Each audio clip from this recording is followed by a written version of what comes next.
तो चलिए, hello student, कैसे हैं आप सब। आशा करता हूँ अच्छे होंगे, स्वस्थ होंगे और आपकी प्रैक्टिस बहुत अच्छी चल रही होगी। हमने अपने पिछले क्लास में सारे सब चिन्ह की प्रैक्टिस कर ली थी और आपके प्रैक्टिस के लिए, डिक्टेशन की प्रैक्टिस के लिए मैंने उसे डिक्टेशन के रूप में आपको बोल भी दिया था, ठीक है, मगर बहुत धीरे बोला गया है, वो डिक्टेशन है, ताकि आप लोग उसको अच्छे से लिख सकें। तो आज जो हम पढ़ेंगे वो क्या पढ़ेंगे? स, सरोते का, सलगम का, षटकोण का, श और, ठीक है, और क्या पढ़ेंगे अपन? ज के वृत्त, ठीक है, ज के क्या पढ़ेंगे? वृत्त पढ़ेंगे। श और ज के वृत्त हम पढ़ेंगे, ठीक है। तो चलिए, इसी के साथ हम अपनी आगे की जो परिभाषा है ना, स और ज के वृत्त का प्रयोग किस प्रकार किया जाता है हम लिखते हैं। चलिए लिखेंगे, स्टार्ट। व्यंजन श, तीनों प्रकार का स लिखना। केवल वक्र रेखा से ही नहीं बनता, बल्कि एक छोटे से वृत्त से भी बनता है। यह व्यंजन की सरल और वक्र रेखाओं में बड़ी सरलता के साथ जोड़ा जा सकता है। इनका उच्चारण श के अलावा ज भी होता है। कंटिन्यू लिखेंगे, जैसे मेज, जहाज आदि। पैरा, जब यह सावृत्त किसी व्यंजन की सरल रेखा के आरंभ में मिलता है या बीच में इस तरह आता है कि व्यंजन के बीच में कोण नहीं बनता, तो यह दाहिने से बाएं की तरफ लिखा जाता है। यदि यह वृत्त किसी सरल रेखा व्यंजन के अंत में आता है तो बाएं से दाहिने को लिखा जाता है। चलिए, ठीक है, तो आपने अपने ये परिभाषा लिख ली होगी। तो चलिए, अब हम अपनी इस परिभाषा को समझते हैं कि वो कह क्या रहा है, ठीक है। तो देखिए, ये क्या कह रहा है कि स के अलावा हम इसको और क्या पढ़ेंगे? हम इसको ज भी पढ़ेंगे, ठीक है। क्या, किस चीज को हम पढ़ेंगे? एक छोटे से वृत्त को हम, है ना, इस छोटे से वृत्त को हम स के अलावा क्या पढ़ेंगे? ज भी पढ़ेंगे, ठीक है। तो हमारी परिभाषा क्या कहती है कि व्यंजन स केवल वक्र रेखा से नहीं बनता, मतलब ये जो स है, ये क्या है? वक्र रेखा है। वक्र रेखा से हमने क्या बनाया था? श और श। ये कैसा बनता है? दाएं और बाएं दोनों तरफ से बनता है, ठीक है। तो वही कह रहा है कि वक्र रेखा से नहीं बनता, बल्कि एक छोटे से वृत्त, एक छोटे से वृत्त से भी क्या बनता है, श श श और ज। ठीक है, यह व्यंजन की सरल रेखा और वक्र रेखाओं में बड़ी सरलता से जोड़ा जा सकता है। सरल रेखा और वक्र रेखा जो पापा बाबा और ताता दादा माना पढ़े हैं उसमें सरलता से जोड़ा जा सकता है। ठीक है, इनका उच्चारण सा सा के अलावा क्या होता है, ज भी होता है। ठीक है, यहां तक समझ आया होगा। जैसे उदाहरण के रूप में मेज, मेस, तो मेस लिखेंगे तब भी माँ के बाद सा लगा सकते हैं, और मेज लिखेंगे तो भी माँ के बाद में छोटा सा वृत्त सा का लगा सकते हैं। ठीक है, तो उससे मेज भी पढ़ेंगे और मेज भी पढ़ेंगे। ठीक है, अब कहता है अब इसे लगाएंगे कैसे। कहता है जब यह सवृत्त व्यंजन की किसी सरल रेखा के आरंभ में मिलता है या बीच में इस तरह आता है कि व्यंजन के बीच में कोण नहीं बनता। ठीक है, तो यह दाहिने से बाएं की तरफ लिखा जाता है। याद रखिएगा, जब हम किसी व्यंजन के आरंभ में, मान लीजिए आपके पास क्या है, एक व्यंजन प, ठीक है, तो प जब अपन बनाते तो ये देखिए ये क्या हुआ, बायां, और ये क्या हुआ, ये बायां और ये दायां। ठीक है, तो हमारी परिभाषा कहती है कि व्यंजन के आरंभ में देखिए, है ना, किसी व्यंजन की सरल रेखा के आरंभ में या बीच में इस तरह आता है कि व्यंजन के बीच में कोण नहीं बनता, तो दाहिने से बाएं की तरफ। तो देखो ये कैसे बनेगा, ये बनेगा आपके लिए, देखिए यहाँ पर दाएं से बाएं की तरफ। ठीक है, दाएं से बाएं की तरफ जब हम वृत्त लगाते हैं किसी व्यंजन के आरंभ में, तो वो शाखा वृत्त। कैसे लगाएंगे हम आरंभ में, दाएं से बाएं की तरफ। ठीक है, तो देखिए जैसे मैं यहाँ क्या बनाता हूं, स प। ठीक है, क्या बनाइए, स प, तो ये आपके पास क्या है, व्यंजन, प व्यंजन है। अब देखिए हम क्या कर रहे हैं, दाएं से बाएं की तरफ, तो हम क्या करेंगे, वृत्त जब शुरू करेंगे तो इधर से ऐसे वृत्त करेंगे और ये इस तरीके से, ये क्या कहलाएगा, स प। ठीक, स प, है ना। जैसे आपको यहां पर आ गया स फ, तो हम क्या करेंगे, देखिए ये आरंभ में इस तरीके से वृत्त लगाएंगे। जब आरंभ में स का वृत्त लग गया है तो अंत में कटेगा, वो फ को अंत में काटेंगे। ठीक है, अब इस तरीके से क्या हो जाएगा, देखिए जैसे कि स ब, तो ये स का वृत्त और ब, वृत्त कैसे लग रहा है, दाएं तरफ से बाएं की तरफ जा रहे हैं। ठीक है ना। और उसके बाद में फिर जैसे कि स भ, तो ये कैसे हो जाएगा, ऐसे वृत्त और भ। ठीक है, तो ये क्या हो गया, आरंभ में हमने इसे लगाया, है ना।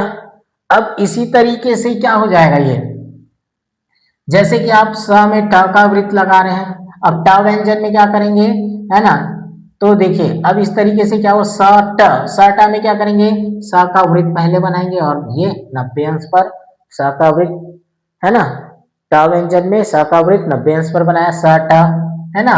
अब इस तरीके से जैसे कि स ठ, है ना, तो ये स और ये ठ अंत कटा, है ना, स ड, तो वृत्त के साथ ये ड, है ना, स और उसके बाद ढ, तो ये वृत्त के साथ इस तरीके से कटने वाले अंत में काटे, आप बीच में भी काट के बना दीजिएगा। ठीक है, अब जैसे आपके यहाँ पास क्या आ गया, स च, तो ये क्या बना, स का वृत्त और च 60 अंश पर, देखिए, है ना। स च के बाद क्या आ गया, छ, तो ये देखिए वृत्त के साथ में छ, स के साथ में ज, तो ये वृत्त के साथ में ज, है ना। और ये क्या बना, झ, तो ये वृत्त के साथ में झ, अंत कटा।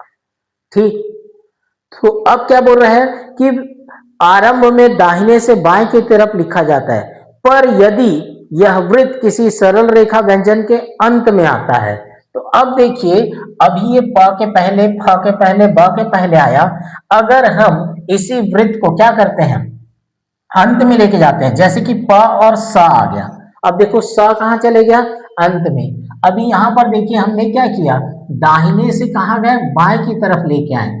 लेकिन अगर यह वृत्त किसी व्यंजन के अंत में आता है तो वो कहां चल जाता है, अगर हम किसी व्यंजन के बाद वृत्त लगाते हैं तो कैसा लगता है, बाएं से दाएं की तरफ लगता है। ठीक, और अगर आरंभ में लगाते हैं तो कैसा लगता है, दाएं से बाएं की तरफ, अंत में लगाते हैं तो बाएं से दाएं की तरफ लगता है।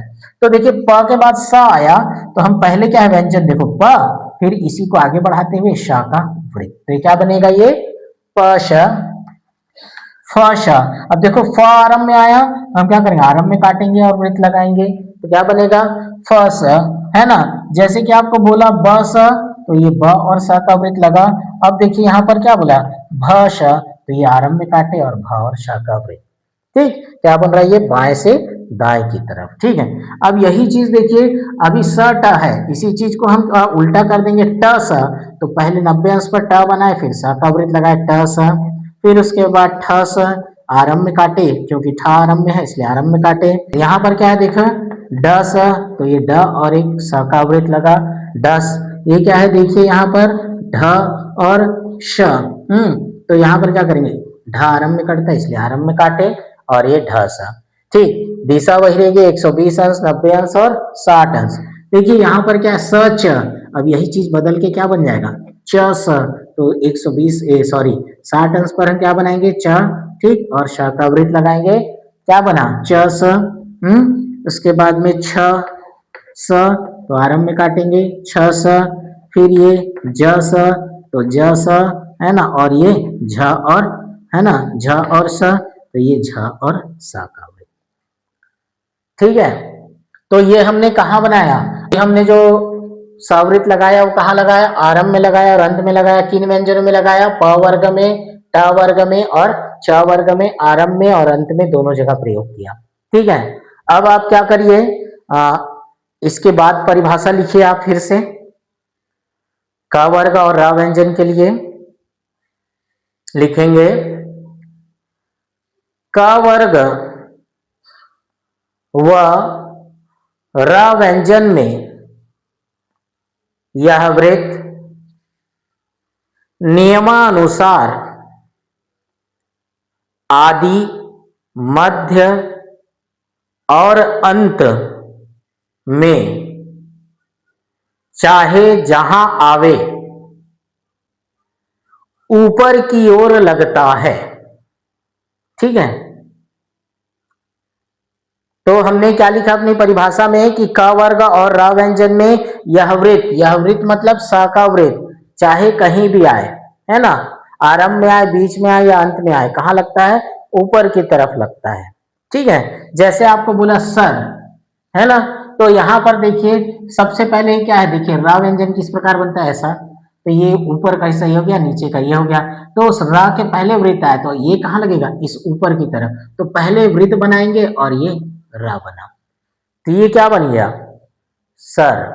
ठीक, लेकिन यही चीज अगर क्या बन जाता है, उल्टा पीछे में अगर करते हैं तो रस, चाहे आदि में आए चाहे अंत में आए, वो कहाँ लगेगा, ऊपर की तरफ ही वृत्त का प्रयोग करेंगे।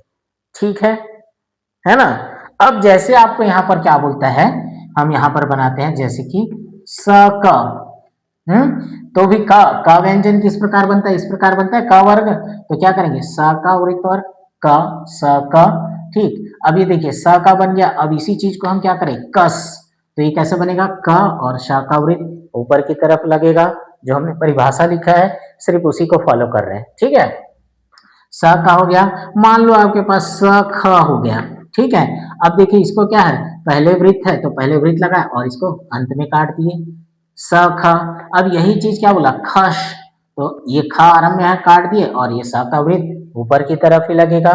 ठीक है, अब उसके बाद देखिए श क ख, उसके बाद क्या आता है, ग, है ना, स ग, तो हम क्या करेंगे, ये स ग, है ना। अब ये ग और ये क्या बना, श, तो ग श का वृत्त ऊपर की तरफ, है ना। अब ये क्या बनता है, मान लो श घ, तो वृत्त बनाएंगे और ये घ अंत में काटे, है ना, और ये क्या बना, घ श, तो आरंभ में काट के सा का वृत्त लगाएंगे। ठीक है, तो इस तरीके से ये क्या बनेगा आपका, आरंभ में वृत्त लगाए और अंत में वृत्त लगाए, आरंभ में वृत्त लगाए का वर्ग में और अंत में वृत्त का प्रयोग किया।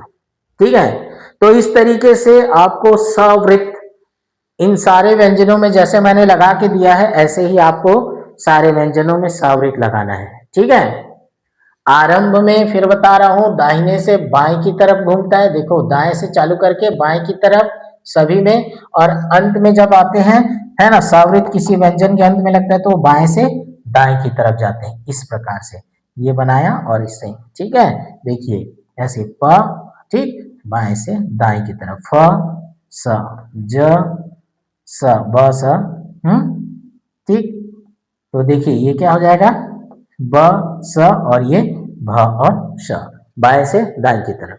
ठीक है, तो इस तरीके से आपको क्या करना है, इन अब देखिए प्रैक्टिस आपकी बढ़ते जाएगी, है ना। जितना हम आगे बढ़ते जाएंगे प्रैक्टिस आपकी बढ़ते जाएगी। आपको क्या करना है, इन सारी चीजों को, सब चिन्ह आपका कंप्लीट हो गया होगा, तो सभी व्यंजनों में आपको लगा के देखना है, 2-2 3-3 पेज, एक एक शब्द को प्रैक्टिस करना है ना। करना जरूरी ही है, तभी आपकी हाथ उस प्रकार से घूम पाएगा पेंसिल के साथ, है ना। एक बार बस लिख देंगे तो आपके दिमाग में नहीं आएगा, आपकी प्रैक्टिस में नहीं आएगा। आपको करना ही पड़ेगा, सारे व्यंजनों में आपको सवृत लगाने के लिए 2-2 3-3 पेज प्रैक्टिस करनी ही पड़ेगी, है ना, तब जाके आप सीखेंगे। ठीक है, तो सब चिन्ह को आपको क्या करना है, रोज आपको उसको भी 1 पेज 2 पेज रोज प्रैक्टिस करनी है, रोज उसके डिक्टेशन की प्रैक्टिस करनी है। ठीक, और उसके बाद आपको इसमें अब सवृत पढ़ रहे हैं तो सवृत में इन सारे सरल रेखा व्यंजन में आपको लगाना है। ठीक है, सवृत का प्रयोग करना ही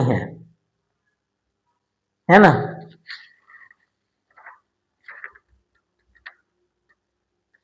तो चलिए ठीक है, इसी के साथ हम अपनी आज की क्लास समाप्त करते हैं।